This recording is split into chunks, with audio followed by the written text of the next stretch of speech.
How to grow spinach in a new style AT home.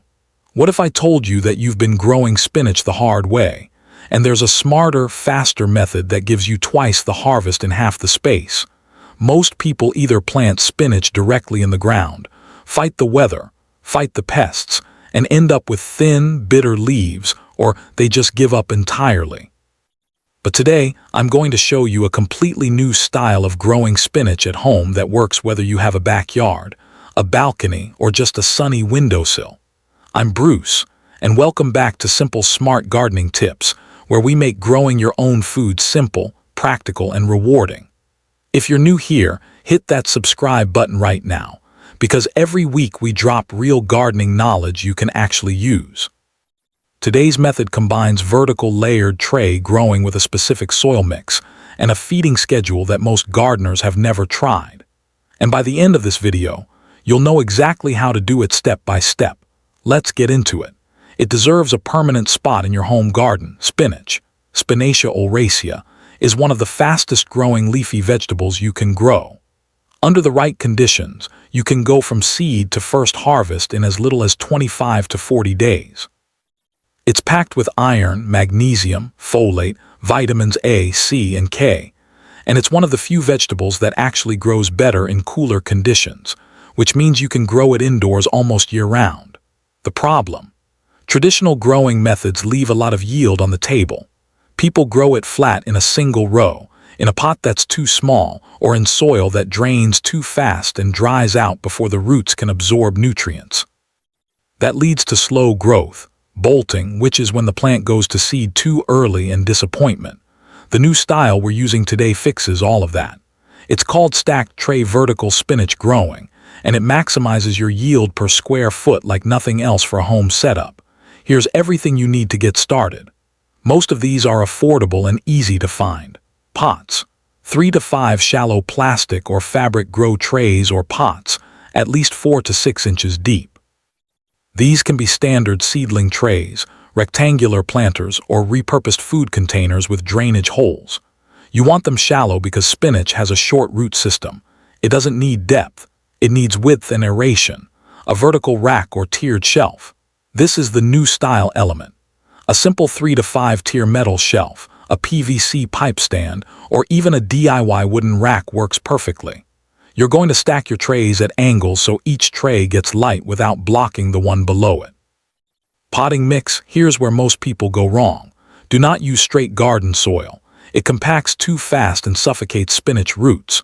You want a custom mix. We'll cover the exact recipe in just a minute. Spinach seeds. Choose a variety based on your goal. For indoor growing, Bloomsdale long-standing, Baby's Leaf hybrid, or Thai hybrid are all excellent. These varieties are compact, bolt-resistant, and high-yielding. A spray bottle or drip watering system. Spinach likes consistent moisture, not soaking wet, not bone-dry. A gentle spray or drip keeps moisture even without waterlogging. A grow light optional but recommended. If you're growing indoors without a south-facing window, a basic full-spectrum LED grow light, even a 20 to 45 watt panel, makes a huge difference. Spinach needs about 12 to 14 hours of light per day for strong, steady growth. The perfect soil mix for spinach. This is one of the most important parts of this method, and most growers skip over it. Mix the following in a large bucket or tub. 50% high-quality potting mix. Look for one that lists perlite or vermiculite in the ingredients. This gives your base structure. 30% compost.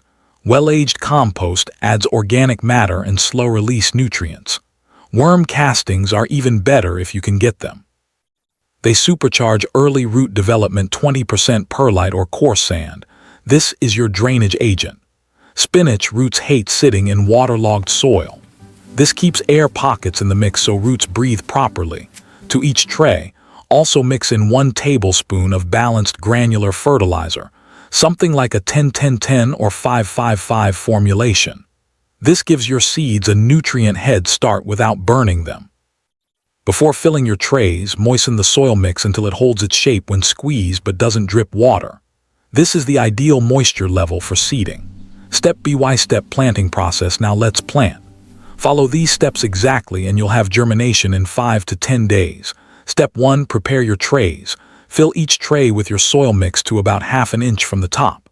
Press it down gently with your palm to remove large air pockets, but don't pack it hard. You want it firm but loose. Step 2. Soak your seeds, optional but effective. Place your spinach seeds in a small cup of room temperature water for 6 to 8 hours before planting.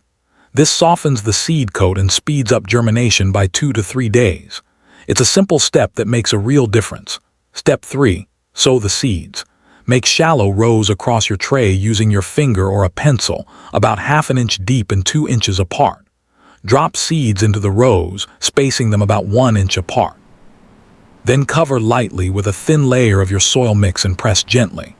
Don't bury them deep. Spinach seeds need to be close to the surface to germinate well. Step 4. Water gently. Use your spray bottle to mist the surface until the top layer is evenly moist. Do not pour water directly. It will shift the seeds and compact the surface. Misting is the move here. Step 5. Set up your vertical rack. Place your filled trays on your vertical rack or tiered shelf.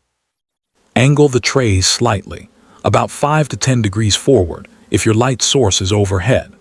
This angle helps water drain toward the front rather than pooling, and it also ensures even light exposure across all plants in the tray. If you're using a grow light, position it 6 to 10 inches above the top tray and set it on a timer for 12 to 14 hours per day. Rotate trays between shelves every 3 to 4 days so every tray spends time at the top under maximum light. Step 6. Cover for germination. Cover each tray loosely with plastic wrap or a humidity dome for the first 5 to 7 days. This holds moisture in and creates the warm, humid environment spinach seeds need to sprout. Once you see green shoots pushing up, remove the cover immediately. Watering and feeding schedule. This is where consistency makes all the difference. Watering. After germination, water your trays when the top ½ inch of soil feels dry to the touch. In most indoor environments, this will be every 1 to 2 days. Never let the soil dry out completely. Spinach will bolt or become bitter if stressed by drought. On the flip side, overwatering is the #1 killer. Always check before you water. A practical trick: lift the tray. A light tray means dry soil. A heavy tray means it still has moisture. This habit will save your plants feeding. Start liquid feeding at week 2 after germination. Use a balanced liquid fertilizer diluted to half strength, something with nitrogen, phosphorus, and potassium. Nitrogen is especially important for leafy greens. It's what drives that deep green color and rapid leaf growth. Feed every 10 days. Don't overfeed, it leads to lush growth that attracts pests and can cause leaf burn. Thinning and harvesting. Thinning. At week 2, when your seedlings are about 2 inches tall, thin them out. Remove the weaker, smaller seedlings so the remaining plants are spaced about 3 inches apart. I know it feels wrong to pull out plants you just grew, but this step is critical. Crowded spinach competes for nutrients and airflow, which leads to disease and stunted growth. Use scissors to snip the unwanted seedlings at the soil line rather than pulling them out. Pulling disturbs the roots of the plants you're keeping. First harvest. By day 25 to 35, your outer leaves will be ready. This is where this method really shines. Instead of pulling the whole plant, practice cut and come again harvesting. Use clean scissors and cut the outer leaves, the larger, older ones, leaving the center growing point and the small inner leaves completely intact. Cut about 1 inch above the soil. Your plant will respond by pushing out new growth within 7 to 10 days, giving you a continuous harvest from the same tray for 6 to 10 weeks before the plant finally bolts. This cut and come again method means one planting gives you multiple harvests, and that's a game changer for home growers. Pest control. And a question for you now, let's talk pests, because no matter how well you grow, pests will test you at some point. The most common spinach pests include aphids, which cluster on the undersides of leaves, leaf miners, which tunnel inside the leaf tissue leaving white trails, fungus gnats, which attack the root zone through overwatered soil, and spider mites, which thrive in dry indoor conditions. For aphids, a simple spray of diluted neem oil, 1 teaspoon per liter of water with a few drops of dish soap, applied to the undersides of leaves every 5 to 7 days handles them effectively without chemicals. For leaf miners, remove and destroy affected leaves immediately. There's no spray that gets inside the leaf tissue, so physical removal is your fastest fix. Sticky yellow traps near your trays also help catch the adult flies before they lay eggs. For fungus gnats, let your soil dry out slightly between waterings and place yellow sticky traps at soil level. A top layer of coarse sand on your soil surface also stops them from laying eggs. For spider mites, increase humidity around your plants and spray the foliage with clean water. They hate moisture now. I want to hear from you. Drop a comment below and tell me, what pest is giving you the most trouble right now, and what plant is it attacking? Whether it's aphids on your tomatoes, whiteflies on your peppers, or something completely different, tell me exactly what's going on. I read every comment, and your answer might just inspire my next video where I go deep on defeating that specific pest for good. Replanting and keeping the cycle going once a tray finishes, meaning the plants have bolted and become bitter. Don't toss the soil. Refresh it by mixing in a fresh handful of compost and a light dusting of balanced fertilizer. Let it rest for 2 to 3 days, then replant with new seeds. With 3 to 5 trays on rotation, staggering your planting by 1 week between each tray, you can have fresh spinach coming in every single week with no gaps. That's the real power of this vertical multi-tray system. This is not a one-time grow. This is a home spinach operation that keeps running. Let me break this down fast for you. Use shallow trays on a vertical rack for space efficiency. Build a custom soil mix with potting mix, compost, and perlite. Pre-soak your seeds, sow at 1/2 inch deep and mist to water. Cover for germination, then remove the cover when shoots appear. Rotate trays for even light exposure. Feed with liquid fertilizer at half strength every 10 days. Thin at week 2 for stronger growth. Harvest using cut and come again from week 4 onward. Stagger planting across multiple trays for weekly harvests. Refresh soil between cycles and replant immediately. That's it. Simple, smart, and it works. If this video helped you, do me one favor, hit the like button right now.